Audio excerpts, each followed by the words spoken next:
morning, 10th class English medium students, most welcome in this video. Previous video we were reading chapter 9 Health Complete. Then today we will discuss a new chapter number 11 Work Energy and Power. Chapter number 10 remove कर दिया है. Chapter number 10 electric current remove this year due to कोविड-19. तो जो आपका संशोधित syllabus है उस सिलेबस में चैप्टर नंबर 10 आपका इलेक्ट्रिक करंट हटा दिया गया है और चैप्टर 11 जिसका नाम है वर्क एनर्जी एंड पावर, इसमें से भी एनर्जी को रिमूव कर दिया है. ठीक है, तो इस चैप्टर में आपके लिए क्या मिलेगा? Only work and power. तो in this chapter main topic work and power. तो now we discuss first of all work, कि वर्क क्या है. New topic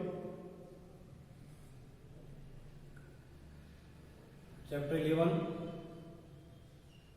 work energy and power.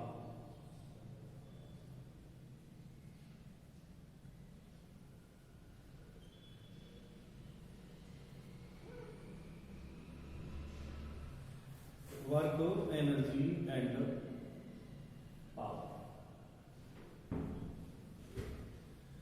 First of all हम बात करेंगे वर्क. कार्य है क्या? What is work? वर्क को कैलकुलेट किस प्रकार करेंगे? वर्क है क्या? हम सभी को we all need energy to do work. हम सभी को कार्य करने के लिए किसकी नीड होती है? एनर्जी. कार्य है क्या? यदि हमें कोई भी ऑब्जेक्ट है, उस ऑब्जेक्ट की जो फिजिकल स्टेट है उसको चेंज कर दें, उसकी वेलोसिटी को चेंज कर दें, उसकी पोजीशन को रिमूव कर दें, तो वर्क है. तो वर्क को हम कई प्रकार से कहेंगे. वर्क है क्या? इन डेली लाइफ, हम रोजाना के जीवन में, इन डेली लाइफ, रोजाना के जीवन में we are involved in several activity in which force is used to do work. विभिन्न प्रकार के कार्य करने के लिए हम कई प्रकार से कार्य करते हैं और उसके लिए हम यूज किसका करते हैं? वर्क का. इन अनदर वर्ड, हम यदि दूसरे शब्दों में कहें, ए वर्क इज डन, कि जो किया गया कार्य है, when force is applied on it, when force is applied it, जब हम उस पर फोर्स लगाएंगे, फोर्स अप्लाई करेंगे और जो कार्य होगा वो, then जो फोर्स लगाएंगे तो कार्य होगा. For example, in shifting a body from one place to another.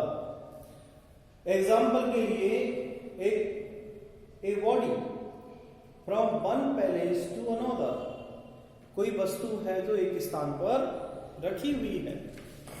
ठीक है, क्या करें? पुशिंग ए व्हीकल, किसी वाहन में धक्का लगाना. पुलिंग ए बकेट फुल, पूरी बाल्टी को, भरी बाल्टी को उठाना. Bouquet full of water from the well, कुएं से पानी से भरी बाल्टी को खींचना. किकिंग ए फुटबॉल, फुटबॉल को किक करना. वाइल प्लेइंग, खेलते समय फुटबॉल को क्लिक करना. रनिंग यानी दौड़ना, एटसेट्रा. तो ये सभी जितने भी कार्य हैं, है ना, ये कार्य के लिए क्या यूज कर रहे हैं? फोर्स यूज कर रहे हैं.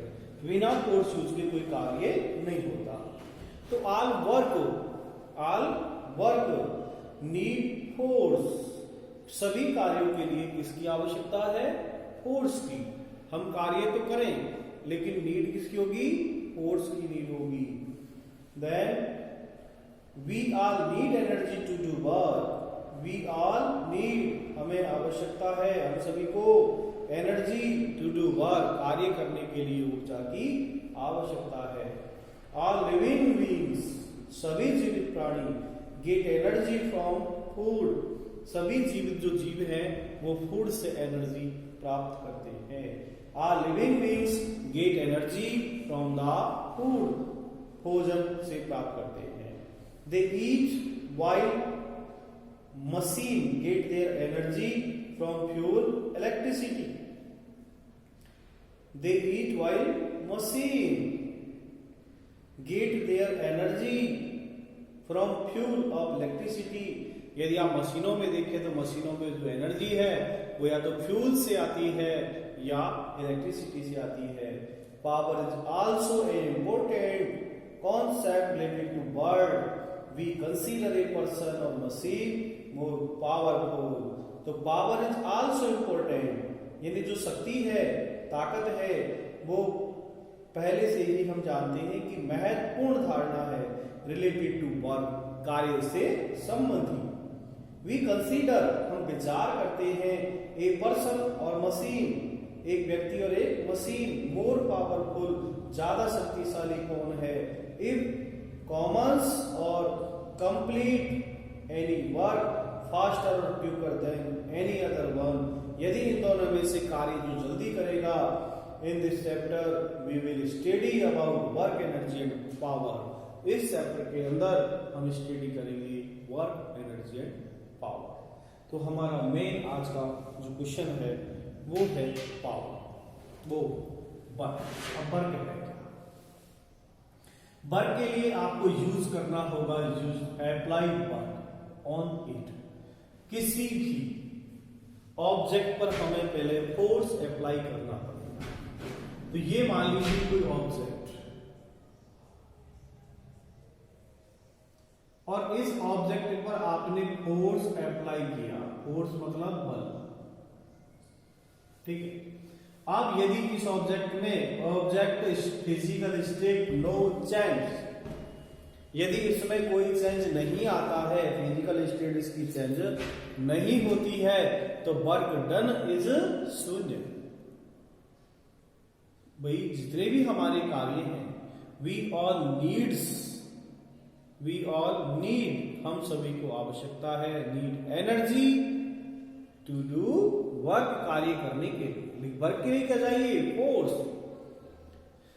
वर्क के लिए, वर्क डन के लिए क्या चाहिए? Force. Work done for force, किए गए कार्य के लिए बल चाहिए। तो इस ऑब्जेक्ट पर आपने फोर्स अप्लाई किया और इसमें कोई मूवमेंट नहीं होता है, फिजिकल स्टेट चेंज नहीं होती, तो आपका जो वर्क डन है वो शून्य है। यदि ये ऑब्जेक्ट यहां से मूव करती है, डिस्प्लेस करती है, तो इस ऑब्जेक्ट के जैसे ही change of physical state, change of physical position, जैसे ही परिवर्तन आएगा, डिस्प्लेसमेंट हो जाएगा। तो फोर्स के साथ यदि डिस्प्लेसमेंट हो गया तो मिस कार्य है। तो वर्क है क्या? Work is said, work is said to be done, work is said to be done if a force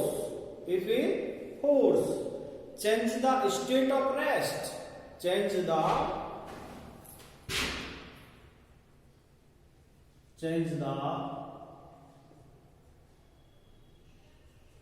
state of rest। कोई वस्तु रेस्ट में है, विराम अवस्था में है, और उसकी स्टेट में क्या हो गया? चेंज हो गया, change the state of rest. और वो भी किससे? Use apply force, if a force of a body और change the speed of a body. और यदि किसी वस्तु की स्पीड चेंज हो जाती है, change the speed of object, change the speed of object और बॉडी। यदि कोई ऑब्जेक्ट या किसी बॉडी की स्पीड चेंज हो जाती है, तब भी वर्क डन है। ठीक है। साइंटिफिकली क्या है? Scientifically work done is force multiply displacement of the direction of force. Scientifically work कब है, वर्क डन कब माना जाएगा?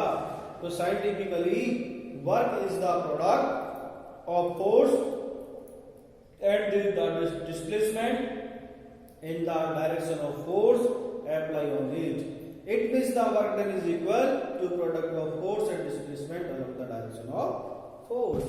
तो किसी कार्य को हम कैलकुलेट कब कर पाएंगे कि उस ऑब्जेक्ट पर कितना फोर्स अप्लाई हुआ और उस फोर्स के कारण कितना उसमें डिस्प्लेसमेंट होता है, तो हम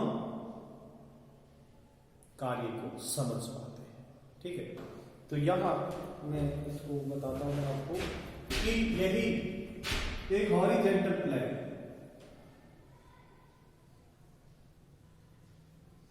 ये ऑब्जेक्ट या कोई बॉडी है, इस पर एक फोर्स अप्लाई हो रहा है, ठीक है, और एक फोर्स अप्लाई होने से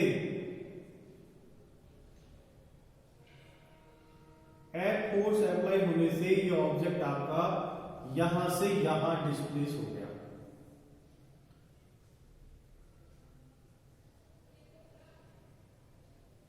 डिस्प्लेसमेंट ये हो गया, तो यहां से यहां तक की डिस्प्लेसमेंट, इस पर हो रहा है फोर्स अप्लाई, तो वर्क डन होगा क्या? तो work is equal force multiply displacement, force multiply displacement along the direction of force, along the force multiply displacement along the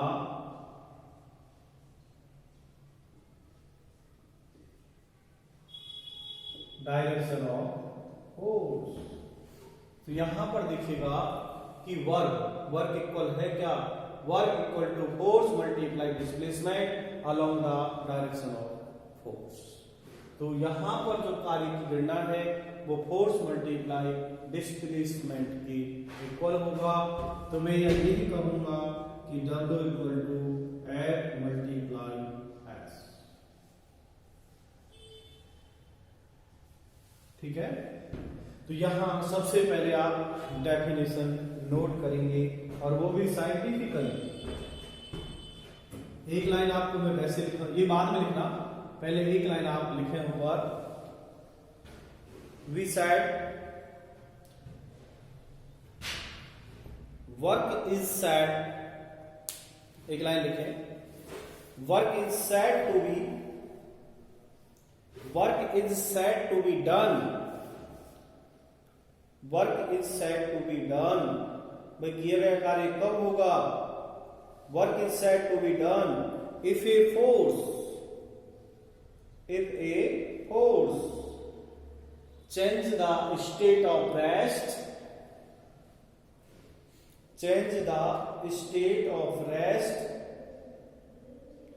of a object या बॉडी ले लो, बॉडी कोई भी पार्ट का बॉडी,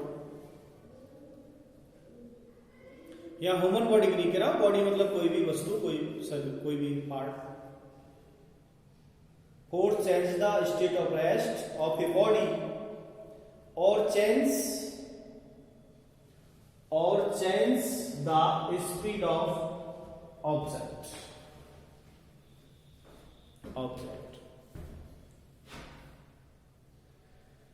नीचे डिफाइन साइंटिफिकली, वैज्ञानिक दृष्टिकोण से इसकी डेफिनेशन कैसे होगी? डिफाइन साइंटिफिकली, लिखे definition. Work is product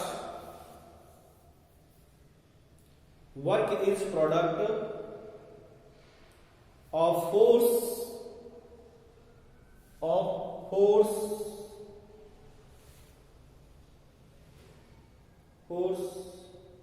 and the displacement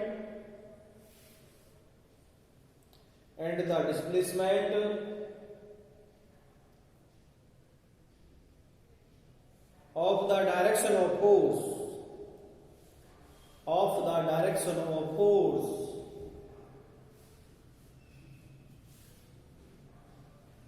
Applied on it. Applied on it. It means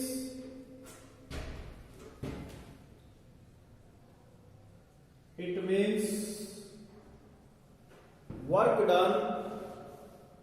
It means work done is equal to.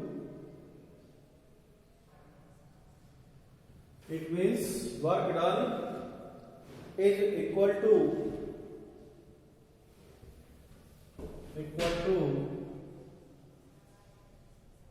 product of force and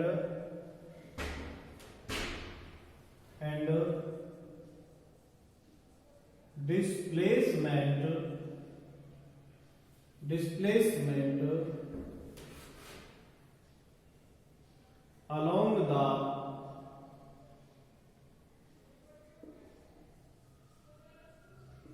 along the direction of force. Work done is equal to product of force and displacement along the direction of force. ठीक है, ये definition हो गई। अब आप एक छोटा सा ही बना लेना कि ये हॉरिजॉन्टल प्लेन है, इस पर आपने ऑब्जेक्ट रखा, ये फोर्स अप्लाई किया और अप्लाई करने से डिस्प्लेसमेंट हो गया, तो work equal to force multiply displacement along the direction of force, W equal to Fs, ये आ गया इसका फॉर्मूला।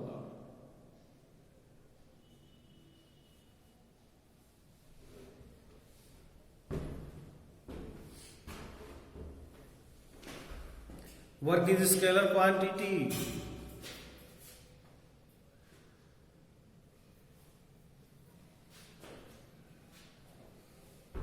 ठीक है, तो आप ये लिखें work equal to force multiply displacement along the direction of force, W equal to Fs।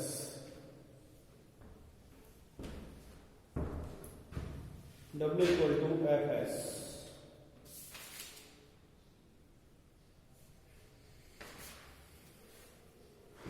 अब देखिए एक क्वेश्चन हम, यदि मान लीजिए ये हॉरिजॉन्टल प्लेन है, इस हॉरिजॉन्टल प्लेन पर ये ऑब्जेक्ट है,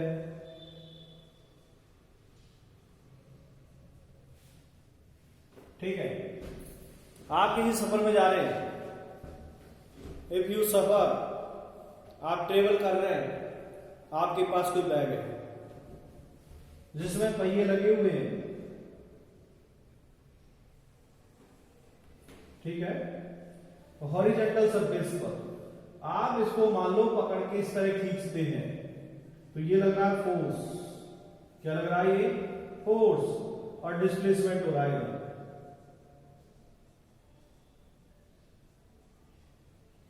डिस्प्लेसमेंट हो रहा है इधर। तो यहां पर भी जैसे फोर्स भी आपका उधर लग रहा है, डिस्प्लेसमेंट उधर है, लेकिन डायरेक्शन चेंज हो गई, वही उसी की दिशा में तो नहीं है भाई। यदि मैं कहता displacement along the direction of force, लेकिन यहां पर चेंज है, तो यहां बिटवीन फोर्स एंड डिस्प्लेसमेंट के बीच एंगल बन रहा है थीटा। क्या बन रहा है एंगल? थीटा। तो यहां में यदि आप मान लीजिए सफर में है और प्लेटफॉर्म पर आप आपके बैग को ऐसे घींच रहे हैं, तो उस पर आप फोर्स भी अप्लाई कर रहे हैं और वो आ भी रहा है, तो इस कंडीशन में वर्क डन क्या होगा, तो work done W equal to Fs cos theta. Work done क्या होगा, Fs cos थीटा। तो यहां पर F फोर्स है, S डिस्प्लेसमेंट है, cos थीटा एंगल है बिटवीन फोर्स एंड डिस्प्लेसमेंट। तो ऐसी कंडीशन में यदि इसकी वैल्यू तो W इक्वल टू Fs, ठीक है, इस तरह हम यहां इसको कैलकुलेट कर सकते हैं। और जो वर्क है, वर्क तो हम कहेंगे if the direction of force different from the direction of displacement, then the component of the force in the direction of displacement can be determined and then the work done by the component can be determined. तो F cos theta force लगा, Fs cos theta बन जाएगा। तो force यहां पर क्या है, ये इसके साथ थीटा कोण बना रहा है, तो W equal to F cos theta multiply S, तो W equal to Fs cos theta, यही वैल्यू बनेगी। ठीक है। देन इस वीडियो में मैंने आपको फोर्स के बारे में स्टार्ट किया, वो फोर्स एंड डिस्प्लेसमेंट के बारे में दोनों का मल्टीप्लाई किया और निकला वर्क डन। तो work equal to force multiply displacement भी होता है, तो W equal to F into S, W equal to F into S. ठीक है, आज की वीडियो में इतना ही। Thank you.